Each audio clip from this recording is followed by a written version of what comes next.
It was just before dawn on August 1st, 1944, when German radio intercept units picked up a movement report that made senior officers sit up straight.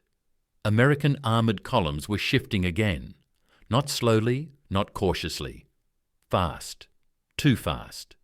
Somewhere west of Avranches, an Allied general was already breaking every expectation the German High Command still had left. His name was George Smith Patton Jr., and by this point in the war, his name alone carried weight inside German headquarters rooms. Not respect. Fear. A very specific kind of fear born from experience, surprise, and the uncomfortable truth that Patton never fought the war the way Germans expected him to. If you want more content like this, subscribe now and comment below. To understand why German generals feared Patton more than any other Allied commander, you have to forget the shouting speeches and polished helmets for a moment. The fear did not come from his words. It came from how quickly he moved, how violently he struck, and how little time he gave the enemy to recover.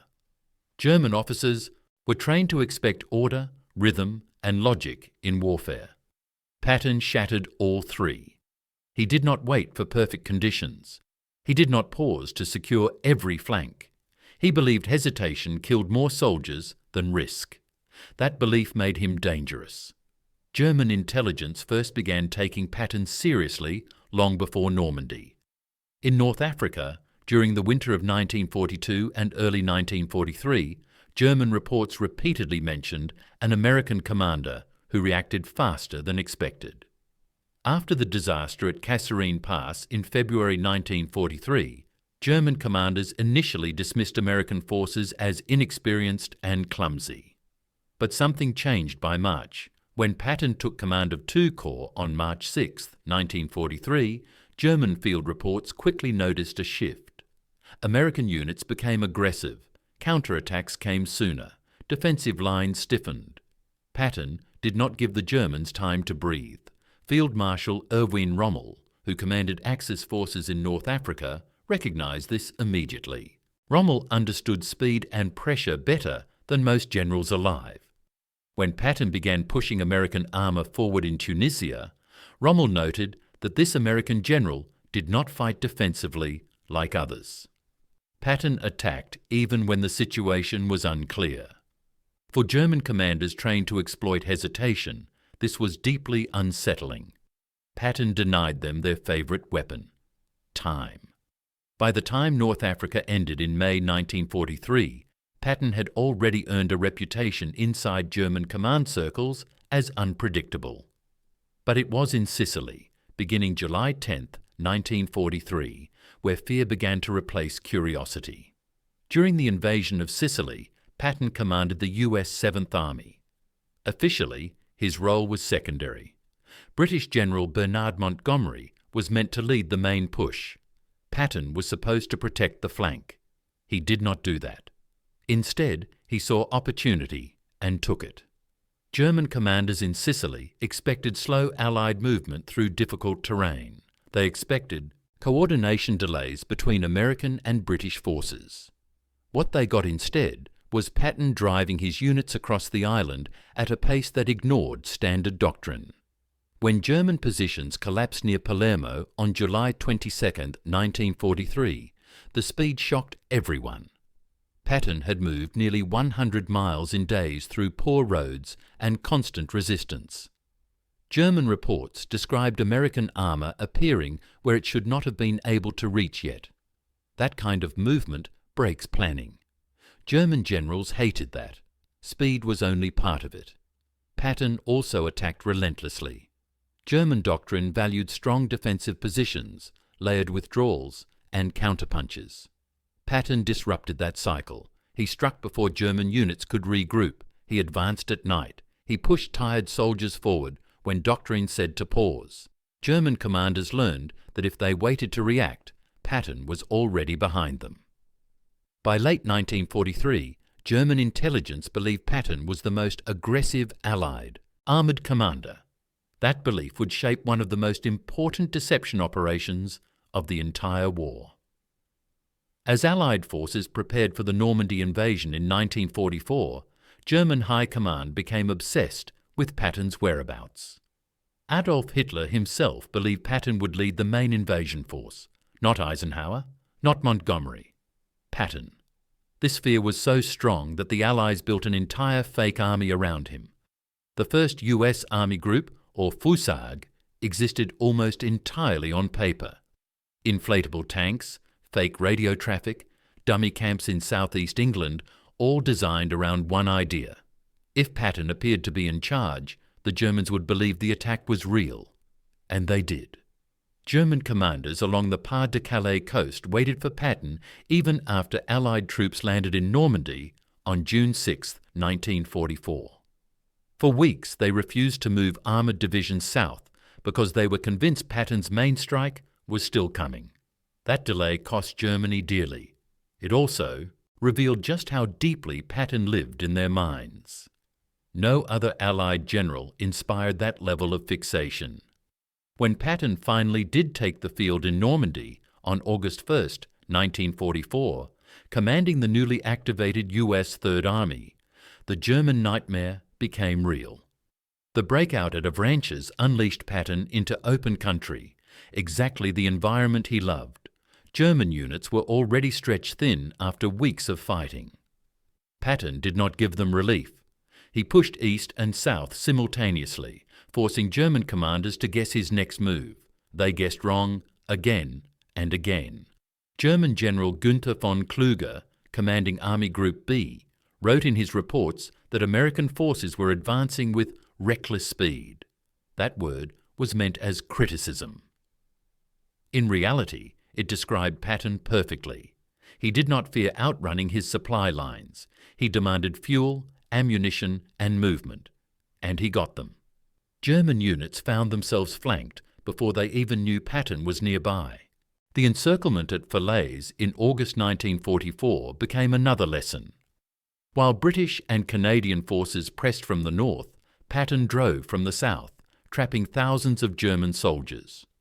German commanders attempted organised withdrawals, but Patton's rapid advances shattered those plans. Roads became clogged with destroyed vehicles. Units lost cohesion. Commanders lost control. Fear spread faster than orders. By September 1944, Patton's Third Army had crossed France at a speed no one thought possible. German generals now understood something crucial. Patton did not fight battles. He fought momentum. Once he started moving, stopping him required overwhelming force, and Germany no longer had that luxury. His reputation grew darker with every mile he covered. German officers spoke of Patton as a general who attacked the mind as much as the battlefield. His reputation for aggression forced German commanders to overreact, to commit reserves early, to defend areas that were not actually threatened. That psychological pressure mattered. In war, fear leads to mistakes, and Patton created fear deliberately. As autumn approached in 1944, German High Command prepared one final gamble in the west, a massive counteroffensive through the Ardennes forest. They believed surprise could restore balance. But even then, one question lingered in German planning rooms. Where is Patton, and how fast can he move? They were about to find out. On the morning of December 16, 1944, thick fog covered the Ardennes forest as German artillery opened fire. It was cold, quiet, and sudden. Hitler's last major offensive in the West had begun. German commanders believed surprise would finally slow the Allies. They hoped to split American forces, capture fuel, and force negotiations. But almost immediately, a familiar fear returned. Patton was nearby. And Patton moved faster than anyone thought possible. At that moment, Patton's Third Army was pushing east toward the German border near Saarbrücken. His units were not positioned to respond to an attack in the Ardennes. German planners believed this gave them time. They were wrong. On December 18th, Patton attended a meeting at Verdun with General Dwight D. Eisenhower and senior Allied commanders. While others debated days and weeks, Patton had already done the math in his head. He knew exactly what his army could do. Patton shocked everyone in the room when he said he could pivot his entire army north and attack the German flank within 48 hours. Not a division, not a corps. An entire army of over 250,000 men, thousands of vehicles, artillery units, fuel convoys, and armoured columns. Eisenhower paused. The room went silent. Most commanders thought it was impossible. German generals assumed it was impossible too. But Patton had planned for moments like this. His staff had already prepared contingency orders. On December 19, 1944, Third Army began one of the most complex and rapid troop movements of the entire war. Columns turned north in freezing rain. Engines ran day and night. Soldiers slept in trucks. Traffic jams stretched for miles. Discipline held because Patton demanded it. German commanders soon realized what was happening. Reports came in of American armor appearing where no American armor should be. Units advancing toward Bastogne were suddenly facing pressure on their flanks. The speed stunned them. German General Fritz Bayerlein later admitted that Patton's movement destroyed any hope of maintaining momentum in the offensive. By December 26, 1944, Patton's lead elements broke through to Bastogne, relieving the surrounded 101st Airborne Division. The relief came sooner than German planners believed possible. That moment sealed Patton's reputation forever inside German command circles. He had done exactly what they feared most. He had reacted faster than their surprise attack. From that point on, German generals no longer questioned whether Patton could move quickly. They assumed he would. That assumption shaped every defensive decision afterward. It forced Germany to keep reserves spread thin. It denied them the ability to concentrate force. In a war where resources were already scarce, that pressure was devastating. As Allied forces crossed into Germany in early 1945, Patton continued his relentless pace. He crossed the Rhine River in March 1945, not with a massive planned spectacle, but through rapid exploitation of opportunity near Oppenheim. German commanders had expected the Rhine to slow the Allies. Patton did not wait. He crossed, expanded the bridgehead, and pushed east again before German defences could solidify. German officers captured later admitted that Patton was the Allied general they feared encountering most in fluid situations. He was dangerous when plans collapsed. He was dangerous when communications failed. He was dangerous when chaos ruled the battlefield.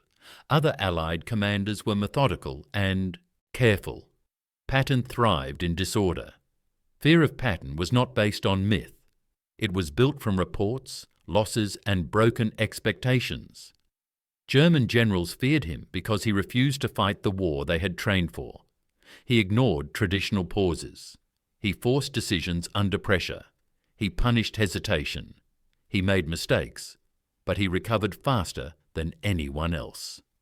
By April 1945, as Germany collapsed, Patton's Third Army raced across central Germany, capturing cities, crossing rivers, and overrunning enemy units that no longer had the strength to resist.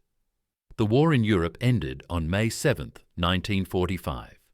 When German officers reflected on the defeat, Patton's name appeared again and again in their accounts. They did not fear him because he was loud. They did not fear him because of speeches or reputation alone. They feared him because when Patton was on the battlefield, time belonged to him. And in war, time decides everything. That is why German generals feared Patton more than any other Allied commander.